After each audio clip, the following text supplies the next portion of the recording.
Facebook, good morning. It's 9:30 in the morning. This is the live event that we had planned. Now, I said that I was going to be somewhere in Washington State. I lied. We are in Vancouver. We're on our way to Everett, Washington for Raw. The reason that we are leaving at 9:30 as opposed to 8 o'clock, as was our plan, is because when crossing borders into the United States of America from a different country, you need your passport. We were 10 minutes from the border, and I turned to Michael, who's sitting next to me. I won't distract him right now because he's focusing on driving. And I said, "Bud, I made a mistake." So what'd you do? I said, "I forgot my passport and my Nexus." So we were doubly screwed. And Michael has probably taken me to the airport or we've crossed the border together where we thought about it. It's probably, 100 times? 100 times. And I have never forgotten my passport. It doesn't help the fact that for an 8 a.m. departure, I woke up at 7:48 in the morning, as is my custom. And then tried to get my daughter up, tried to will her to wake up, but she's sleeping into 9 o'clock in the morning these days, like some sort of vagrant. And she didn't wake up, and I just walked out the door without my passport. So, all is well that ends well. Going to be at Raw and in the general area well in advance. I hope that if you're going today and I get a chance to see you, that I will have an opportunity to say hi, to take some photos. I'm really super excited about meeting people that are connected to the WWE universe and the fandom and the crossover elements of people that are Arrow fans and WWE fans. That's all good. By the way, the lighting, right? I look like I'm Lauren Bacall or something like that, being lit like a glow lens. I swear to God, this is just the time of day that it is and the type of weather that it is in Vancouver. So I went to my first WWE show at Maple Leaf Gardens in, I want to say 1988-ish. The Ultimate Warrior was in the main event. I was confused that there weren't television cameras. Bret the Hitman Hart definitely wrestled. Dino Bravo was wrestling. I think Demolition was wrestling. The point being is I've been a fan for a really long time. So the opportunity to be a guest on Raw tonight in any way, shape, or form or capacity is awfully exciting. I checked out some WWE events over the weekend because I wanted to see Mr. Stardust wrestle and do his thing. That was exciting. He didn't know that I was there. I posted it on Twitter, and then last night in Vancouver, how dare he ripped up a sign that said hashtag Amel Gets Raw. Seems like he's frightened to me.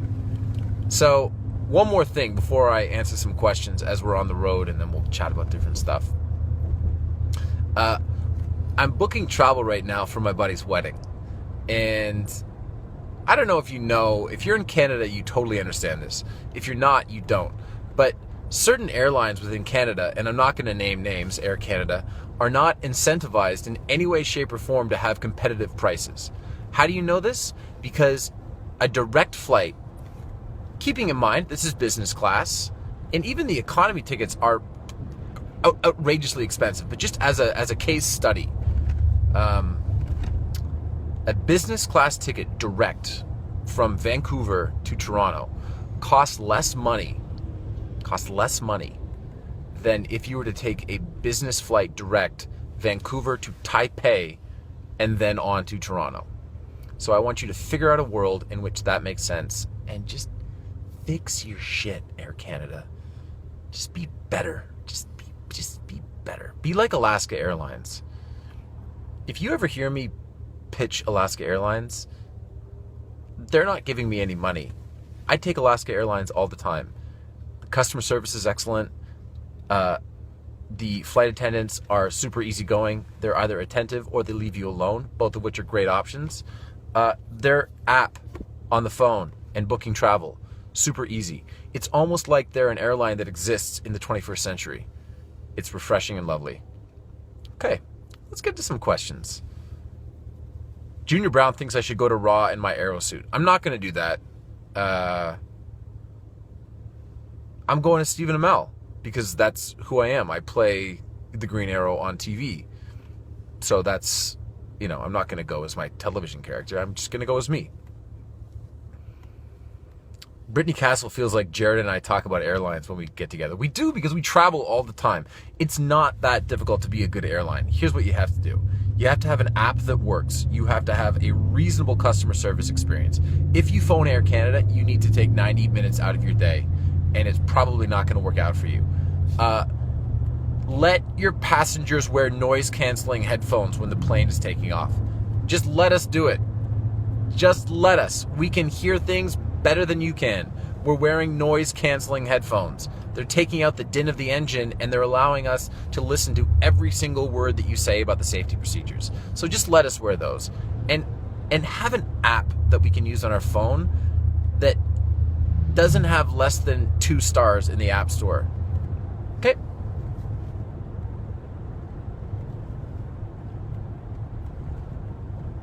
Al Friedman's having a bunch of people over to watch Raw tonight. That's exciting. Kiana, Packers fan, wants me to know if I improved my mic skills. No. What else is going on here? John Weller wants to ask how much I'm enjoying the Blue Jays right now.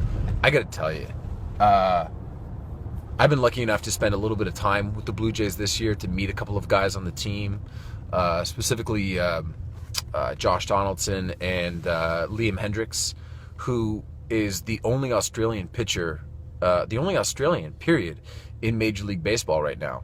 That's a huge accomplishment. I always thought that Steve Nash was the greatest Canadian athlete ever because he excelled and was the most valuable player in a sport that Canada is not necessarily known to produce. We don't produce high-level basketball players. Like, you can make the argument that Wayne Gretzky or Mario Lemieux or Bobby Orr are the greatest hockey players ever. The thing that they have in common is that they're all Canadian. So I thought that, taking into account degree of difficulty, Steve Nash was probably the greatest Canadian athlete ever. Liam Hendricks, pitching for the Jays as an Australian and being the only Aussie in all of Major League Baseball, that's an accomplishment. Like, that's big time, because you don't have the infrastructure to excel at your chosen sport. So good for him. Back to the Blue Jays. I was excited about the Blue Jays. I've seen them 5 or 6 times this year. I saw them in Boston. I saw them in New York. I saw them in Seattle. I've seen them in Toronto. And they seemed like a really, really good group of guys. And this was before they essentially overhauled 20% of their roster. So now, with David Price, and I can't believe I didn't tweet this, because after they got Tulowitzki, and I liked Jose Reyes, and this is purely from a sports perspective, he was probably my, not least favorite Jay, but I didn't totally enjoy his on-field demeanor. Met him once, super nice guy. I always felt frustrated as a fan watching him, so I was very excited for the Tulowitzki acquisition. And then I almost tweeted several times that all a team like this needs is a top-of-the-line starter like David Price, which, I was going to say David Price specifically because he was available and on the market. I didn't tweet that, but for him to be at the top of rotation, I like LaTroy Hawkins, I like Ben Revere, I like absolutely everything that they've done with their team, and I would really hope that when they're playing Oakland tomorrow night, Tuesday, Wednesday, Thursday, and then the Yankees over the weekend, I would really hope that for those weekday games that there's 40+ thousand people there and then not a seat available the entire time the Yankees are in town. This is a different breed and class of Blue Jays fans that I see at the games. Like when they were awesome in 1992 and 1993. No way. Down the road. That's exciting. In 1992 and 1993, that was a very kind of entitled crowd. I mean, the Blue Jays had been good for a really long time, and Skydome was expensive, and it was kind of a corporate crowd, like Maple Leaf games nowadays. Those are terrible. Compare a Maple Leaf game to a Kings game, where it's a much more, not blue-collar, but much more fan-oriented crowd. That's what the Blue Jays games feel like to me now, because they haven't been exceptional in a very long time. And so the price point and the fan base